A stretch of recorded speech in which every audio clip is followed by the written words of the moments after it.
I used to love to watch this show called The Mythbusters, and if you're not familiar with this show, it basically follows around a smart and surprisingly stylish team of Mythbusters as they test and debunk things like urban legends and myths using the power of science to uncover the truth.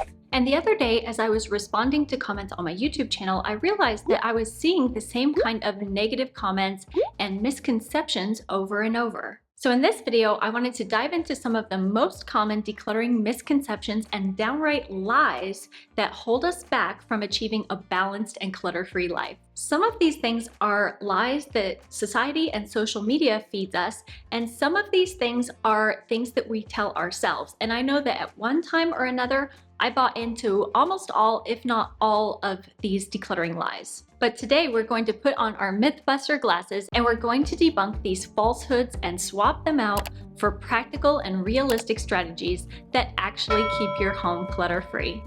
I reject your reality and substitute my own. Let's dive in. Lie number 1, this is useful, so I should keep it.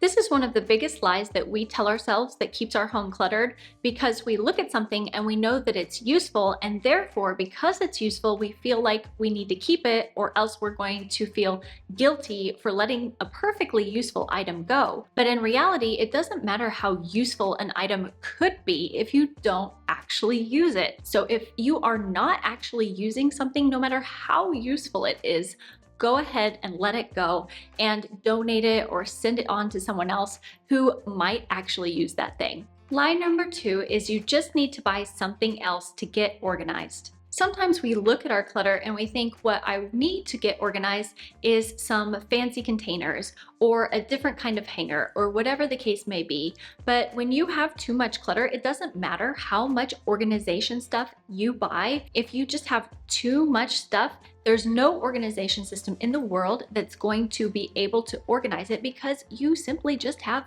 too much inventory. I got this little container to organize my craft stuff and I'm feeling so organized. Yay. So instead of trying to buy more organization products to organize too much stuff, what you can do is declutter the stuff that you have and get your inventory down to a more manageable level, and then see what's left. And after that, if you need organizing products to organize it, then you can purchase them. But do not purchase organizing products as the solution to too much clutter. Lie number 3, decluttering takes too long. I hear a lot of people say this, and they think that decluttering has to be done in these big, massive decluttering sessions, but in reality, doing small decluttering sessions here and there is also a very effective way to not only declutter your home, but keep it clutter-free. And that can be something as easy as going through a drawer at a time and trying to declutter each drawer in 15-minute sessions. And another thing you can do is declutter as you find things to declutter. So for example, this is an empty makeup bottle that had some primer for my face. So once I brought home the new makeup, I could just simply take the time to throw this in the recycling and be done with it. And that way I'm not waiting to tackle a whole bunch of stuff at once. And another effective method to do that is to create a drop zone for your clutter. Like I have a clutter bucket in my office, and when I find things that I want to declutter, even if I don't have the time right then, I can just toss them in the clutter bucket. And that way, when I have more time, then I can pick it up and sort through it and then send those items on to wherever they need to go. Lie number 4, I have enough space. Instead of keeping things because you have the space for them, focus on keeping the things that you love, use, and need, and then that extra room that you free up when you let go of those things is going to give you more space and peace of mind. Lie number 5, there's a right and a wrong way to declutter. So this is a lie that tripped me up a lot at the very beginning because I was introduced to decluttering with the KonMari method. And so I read the book, I was reading all of these blog posts about decluttering with KonMari method, and I was so hung up on executing the steps perfectly that I really got into this analysis paralysis where I wasn't taking any action and instead just thinking and overthinking. So let go of this idea that there is one right way to declutter, and it doesn't matter if you use the KonMari method or you use the 4-box method or whatever decluttering method that you pick, or no decluttering method at all, because the most important thing is that you actually take action towards decluttering and remember that Perfection is the enemy of progress. Number 6. I have to pull everything out all at once. Speaking of the KonMari method, I think that this is another thing that trips a lot of people up because they find it very overwhelming to pull everything out at once and put it all out, whether it's in your bedroom and you're trying to pull all of the clothes out of your wardrobe, or it's in your kitchen and you're trying to get everything out of the cabinets. And if you are someone who is easily overwhelmed, or you're starting with a lot of clutter, you might find it easier to break down those decluttering projects into smaller, more bite-sized chunks. And that way you're able to finish that section in one go. And then that means that you don't have to leave that stuff sitting out because you weren't able to complete it. And I know that I really found it helpful to tackle smaller, more manageable decluttering sessions so that I didn't have stuff strewn all over the place when my kids came home from school and then they're messing with stuff and making an even bigger mess. Lie number 7. I'll never be able to declutter my home. A lot of people look at their homes and they look at the mess and they look at the clutter and they think there is just too much. It is absolutely impossible for me to get through all of this. But no matter how much mess you have to realize that your house is a very small and finite space, and it is absolutely possible for you to declutter it. And there are plenty of people who have done the same thing and gotten through even bigger messes than yours. I think another reason that this lie trips people up is because you see on social media these videos or Instagram posts where a person declutters their entire home in one day, or they say they became a minimalist in 30 days. And it kind of gives us these unrealistic expectations as to what we can achieve in our own homes, particularly for those of us who have a lot of clutter to start with. So remind yourself that it is possible for you to declutter your home, and you don't need to use other people to set your standards as to what you can achieve in your life. On the other hand, thinking your home will always be clean and clutter-free is just as dangerous as thinking that you can never declutter your home. And I'd like to show you this mess on the dining room table behind me. This mess was left behind by my children after they got up and were getting ready for school. They had some extra time, and so they brought out some of their Legos and their stuffed animals, and they were playing with them here on the dining room table. And I didn't have time to tidy it up before I wanted to record this video. And I thought this would be a good lesson for us, that just because you declutter your home doesn't mean that it's always going to stay clutter-free, but what it does mean is that it's going to be easier to keep clean and tidy going forward, because the less stuff that you have to manage, the easier it is to put it back into its place. So when I look at this mess, I know that I can easily reset this space and take these things back to where they go, and it's not going to weigh on my mind or suck up so much of my time as it was if I had so much more to manage. Lie number 9, I need to wait for motivation to start decluttering. Declutter motivation is great when you have it because you feel like a decluttering powerhouse. But the problem is when your decluttering motivation runs out and you still have things left that you want to accomplish, if you just sit around waiting to feel motivated again, you could be waiting a very, very long time. I know that in the past, when I felt down and anxious about the state of my home, those feelings created this downward spiral where the worse I felt, the less likely I was going to be to feel motivated to get up and actually start decluttering. So instead of sitting around and waiting for motivation to come back into your life, you need to find ways to re-motivate yourself, whether it's giving yourself permission to listen to your favorite podcast only if you get up and start decluttering, or creating decluttering habits like setting it into your schedule at a certain time every day. You're going to be decluttering during that block of time. So create a plan that's going to help you get through those times of low motivation so that you can keep taking steps forward even when you're not feeling motivated. Lie number 10, decluttering with kids is impossible. I'm here to tell you that not only is it possible to declutter with kids, but it's actually really, really good for them, because studies have shown that children are more likely to be more focused and play more creatively and be happier when they have fewer toys. And so just like we can get overwhelmed and anxious when we have too much stuff, so too can your children. And the first step is to be a good role model and lead by example when you're trying to model these good decluttering behaviors to your children, but then also just slowly taking steps towards encouraging them to let go of things that maybe they've outgrown or they no longer need or that have broken and are no longer useful. And gradually over time, your children will become better and better and become more independent at being able to let go of clutter as well. Lie number 11. This might be worth a lot of money. Because of something in psychology that's known as the endowment effect, a lot of us think that the things that we own are worth more than they actually are. And there's an easy way to test this and see if your stuff is actually worth as much as you think it is. And what you can do is go on eBay, and I like to use the eBay app, and you can search for that item that you're worried about getting rid of because you think it might be worth a lot of money. And a lot of times you can check and see how much it's worth, and it might not be actually worth as much as you think it was. Remember, something is only worth money if other people are actually willing to pay for that item. So it doesn't really matter how much you think an item is worth if you can't find a buyer for that item. And then if money is the only thing holding you back and you see how much value it has when you run a search on eBay or Poshmark or wherever, then maybe you can decide at that point whether it's worth you trying to sell the item or whether you just want to donate it because it wasn't actually as valuable as you thought. Lie number 12, I'm wasting money if I get rid of this. A lot of us get caught up in this financial guilt and we worry that we're wasting money when we let go of these things like we talked about earlier,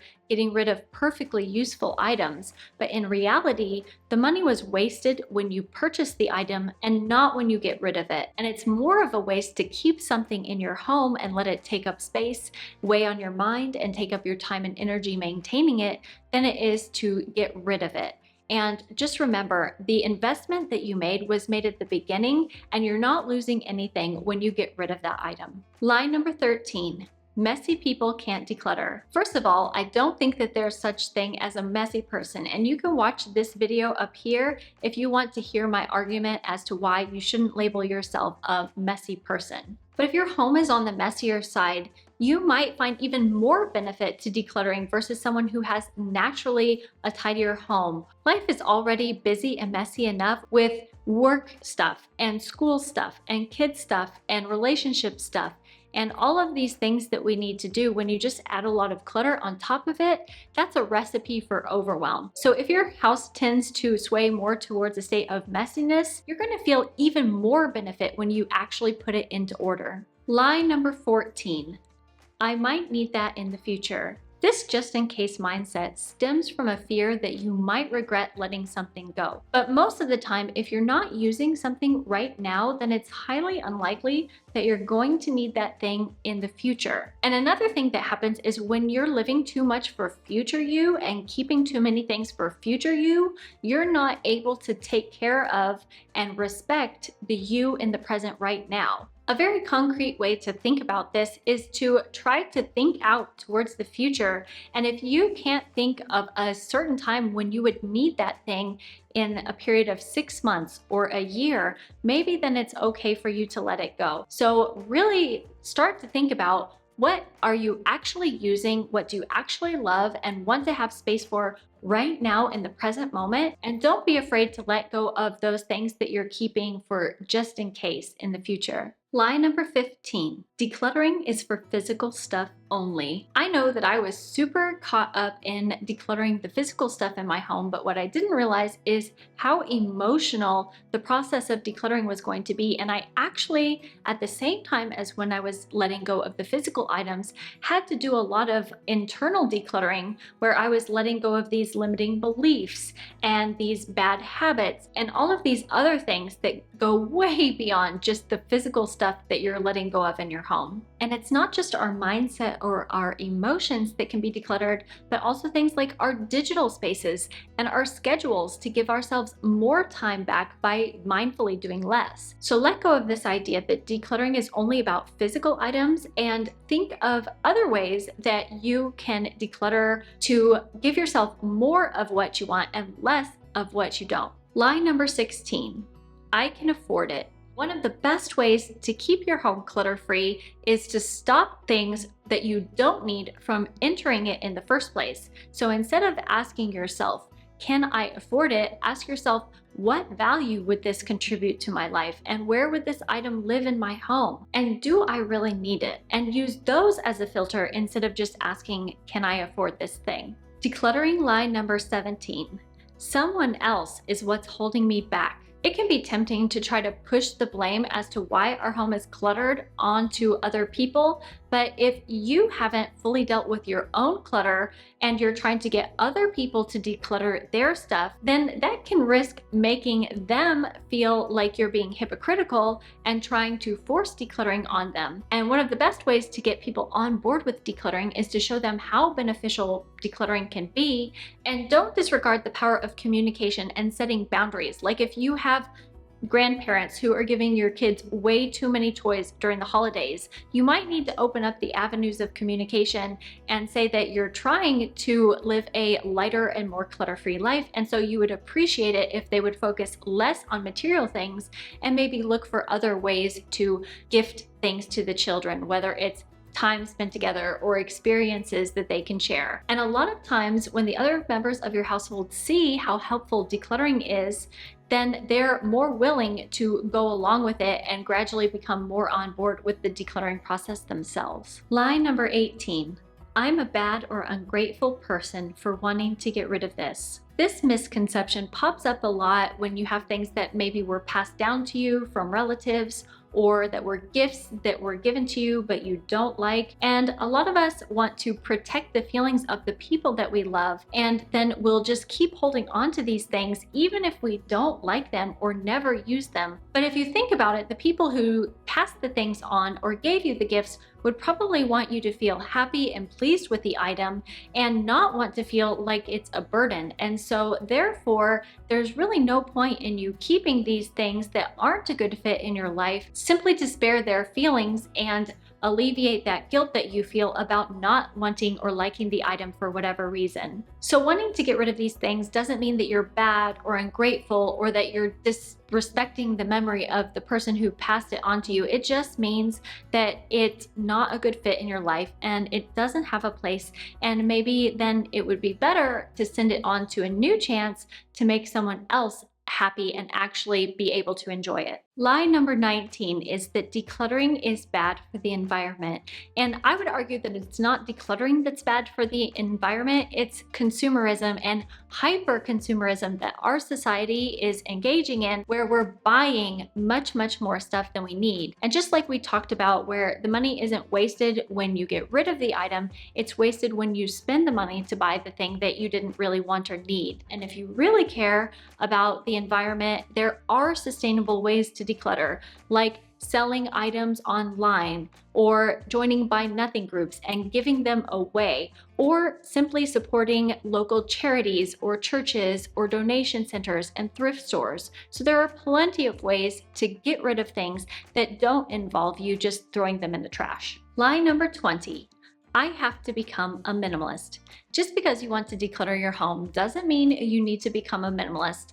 And I think that there's a lot of stereotypes wrapped up in minimalism as well as decluttering, where people think that it means you have to get rid of all of your stuff and own less than 100 items, or dress in only black, white, and gray to be considered a real minimalist. When in reality, minimalism can look so different for all of the different people who practice it, and there's all sorts of types of minimalists, there's all sorts of different ways to practice minimalism, and it's really along a spectrum.